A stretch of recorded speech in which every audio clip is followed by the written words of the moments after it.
ಎಳ್ಳಿನ ಜ್ಯೂಸನ್ನು ಮಾಡಿ ತೋರಿಸ್ತೀಯಾ? ಆಯಿತು. ಎಳ್ಳನ್ನು ಒಂದ್ಸರಿ ತೊಳ್ಕೊಂಡ್ಬಿಡ್ಬೇಕು. 1 ಕಪ್ನಷ್ಟು ಬೆಲ್ಲ ತೊಗೋಬೇಕು. ಏಲಕ್ಕಿ ತೊಗೊಂಡಿದ್ವಲ್ಲ ನುಣ್ಣಗೆ ರುಬ್ಕೋಬೇಕು. ಇದಕ್ಕೆ ಹಾಲು ಹಾಕ್ತಾ ಇದ್ದೀನಿ.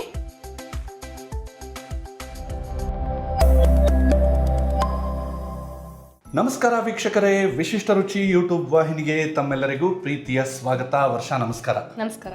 ಈ ಒಂದು ಸಂಚಿಕೆಯಲ್ಲಿ ಮಂಗಳೂರು ಭಾಗದಲ್ಲಿ ಅಥವಾ ಕರಾವಳಿ ಭಾಗದಲ್ಲಿ ಹೆಚ್ಚಾಗಿ ಮಾಡಲಾಗುವಂತಹ ಎಳ್ಳಿನ ಜ್ಯೂಸನ್ನು ಮಾಡಿ ತೋರಿಸ್ತೀಯಾ? ಆಯಿತು.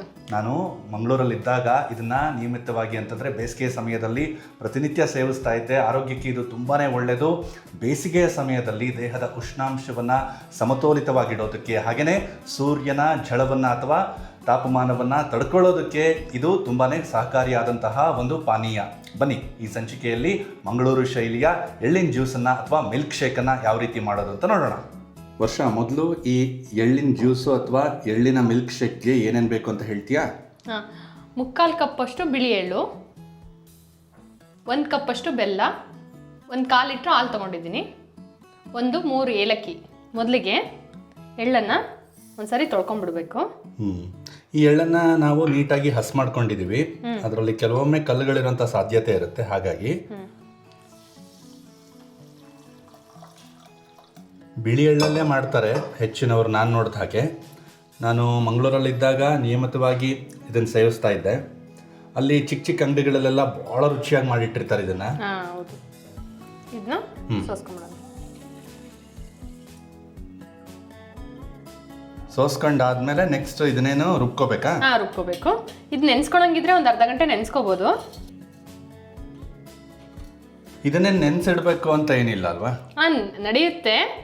ಟೈಮ್ ಇದ್ರೆ ಒಂದು ಅರ್ಧ ಗಂಟೆ ನೆನೆ ಹಾಕ್ಬೋದು. 3/4 ಕಪ್ಪಷ್ಟು ಎಳ್ಳು ತೊಗೊಂಡಿದ್ದೀವಿ. ಇದಕ್ಕೆ 1 ಕಪ್ನಷ್ಟು ಬೆಲ್ಲ ತಗೋಬೇಕು. ಜಾಸ್ತಿ ಇದ್ರೆ ಚೆನ್ನಾಗಾಗುತ್ತೆ. ಅದಕ್ಕೆ ಓಕೆ. ಎಳ್ಳು ಸ್ವಲ್ಪ ಕಹಿ ಇರುತ್ತಲ್ಲ, ಹಾಗಾಗಿ ಒಂದಕ್ಕೊಂದಾದ್ರೂ ನಡೆಯುತ್ತಲ್ಲ? ನಡೆಯುತ್ತೆ. ನಾವು ಸ್ವಲ್ಪ ಸಿಹಿ ಮುಂದೆ ಇರ್ಲಿ ಅನ್ನೋ ಕಾರಣಕ್ಕೆ ಬಳಸ್ತಾ ಇದ್ದೀವಿ.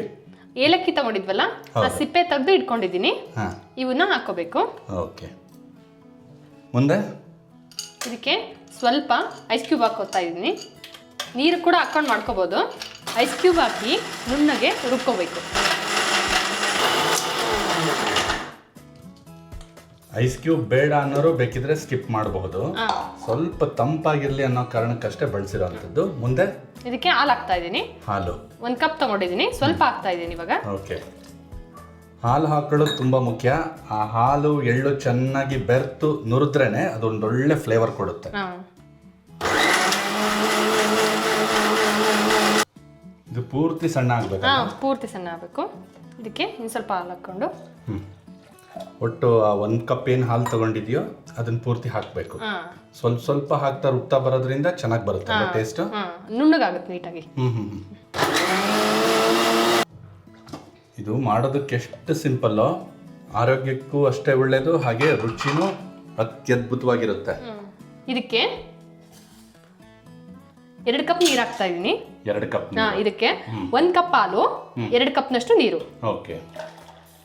ಈ ಕನ್ಸಿಸ್ಟೆನ್ಸಿ ಇದ್ರೇನೆ ಅದು ಒಳ್ಳೆ ಗಟ್ಟಿಯಾಗಿ ಕರೆಕ್ಟ್ ಆಗಿರುತ್ತೆ. ಇದ್ರದ್ದು ಏನಪ್ಪಾ ಅಂತಂದ್ರೆ ತುಂಬಾ ಗಟ್ಟಿಯಾಗಿದ್ರು ಚೆನ್ನಾಗಿರಲ್ಲ, ತುಂಬಾ ತೆಳುವಾಗಿದ್ರು ಮಜಾ ಇರಲ್ಲ. ಹೌದು. ಇದನ್ನ ಇವಾಗ ಸೋಸ್ಕೊಂಡ್ಬಿಡೋಣ. ಓಕೆ. ಇದನ್ನ ಹಾಗೆ ಕುಡಿಬೋದು, ನಡೆಯುತ್ತೆ. ಬಟ್ ಬಾಯಿ ಸಿಗುತ್ತಲ್ವಾ ಒಂದ್ ಸ್ವಲ್ಪ ಅಂದ್ರೆ ಈ ತರ ಸೋಸ್ಕೋಬಹುದು. ಸೊ ಎಳ್ಳಿನ ತಿರುಳು ಬಾಯಿಗೆ ಸಿಗ್ಬಾರ್ದಪ್ಪ, ಇಷ್ಟ ಆಗಲ್ಲ ಅನ್ನೋರು ಸೋಸ್ಕೋಬಹುದು. ಇದು ಸೋಸ್ಲಿಲ್ಲಂಗೆ ಕುಡಿದ್ರೆ ಇದೆಲ್ಲ ನಮ್ಮ ಬಾಡಿ ಸೇರುತ್ತೆ. ಹೌದು, ಒಳ್ಳೇದದು. ಕೆಲವೊಬ್ರು ಇಷ್ಟಪಡಲ್ಲ ಅಂತ ಸೋಸ್ತಾ ಇದೀನಿ ಅಷ್ಟೇ. ಇದನ್ನ ಬೇಕಾದ್ರೆ ಇನ್ನೊಂದ್ಸತಿ ಗ್ರೈಂಡ್ ಮಾಡ್ಕೋಬಹುದು, ಇಲ್ಲಾಂದ್ರೆ ಬಿಡ್ಬೋದು. ಓಕೆ. ಅಂದ್ರೆ ಇದರಲ್ಲಿ ಇನ್ನೊಂದಷ್ಟು ಹಾಲು ಉಳ್ಕೊಂಡಿರುತ್ತಲ್ಲ, ಅದನ್ನ ಬೇಕಿದ್ರೆ ಎಕ್ಸ್ಟ್ರಾಕ್ಟ್ ಮಾಡ್ಕೊಳ್ಳೋಕೆ ಇಷ್ಟಪಡೋರು ಇನ್ನೊಂದ್ಸರಿ ರನ್ ಮಾಡ್ಕೋಬಹುದು. ಇದನ್ನ ಹಂಗೆ ಕುಡಿದ್ರೆ ಚೆನ್ನಾಗಿರುತ್ತೆ, ಸೋಸೋ ಅವಶ್ಯಕತೆನೇ ಇಲ್ಲ. ಇದು ರೆಡಿ ಆಯ್ತು. ಇಷ್ಟು ಕನ್ಸಿಸ್ಟೆನ್ಸಿ ಇಷ್ಟಿರಬೇಕು. ಓಕೆ. ಇದು ತಂಪಾಗಿದ್ದಷ್ಟು ಕುಡಿಯೋದಕ್ಕೆ ರುಚಿಯಾಗಿರುತ್ತೆ. ಮಡಿಕೆಯಲ್ಲಿ ನೀರನ್ನು ಎತ್ತಿಟ್ಕೊಂಡು ಆ ತಂಪಾಗಿರೋ ನೀರನ್ನು ಬಳಸ್ಕೊಂಡು ಮಾಡಿದ್ರೆ ಈ ಎಳ್ಳಿನ ಜ್ಯೂಸಿನ ರುಚಿ ಇನ್ನೂ ಹೆಚ್ಚಾಗುತ್ತೆ. ಅಥವಾ ಮಾಡಿಟ್ಟು ಮನೇಲಿ ಮಡಿಕೆ ಇಲ್ಲ ಅಂತ ಅನ್ನೋರು ಮಾಡಿಟ್ಟು ಇದನ್ನು ಫ್ರಿಜ್ಜಲ್ಲಿ ಒಂದು ಸ್ವಲ್ಪ ಹೊತ್ತು ಎತ್ತಿಟ್ಕೊಂಡು ಕುಡಿದ್ರೆ ಚೆನ್ನಾಗಿರುತ್ತೆ. ಅಥವಾ ಇನ್ಸ್ಟೆಂಟಾಗಿ ಈ ರೀತಿ ಐಸ್ ಕ್ಯೂಬ್ಗಳನ್ನು ಮೇಲಕ್ಕೆ ಹಾಕೊಂಡು ಕುಡಿದ್ರೂ ರುಚಿ ಚೆನ್ನಾಗಿರುತ್ತೆ.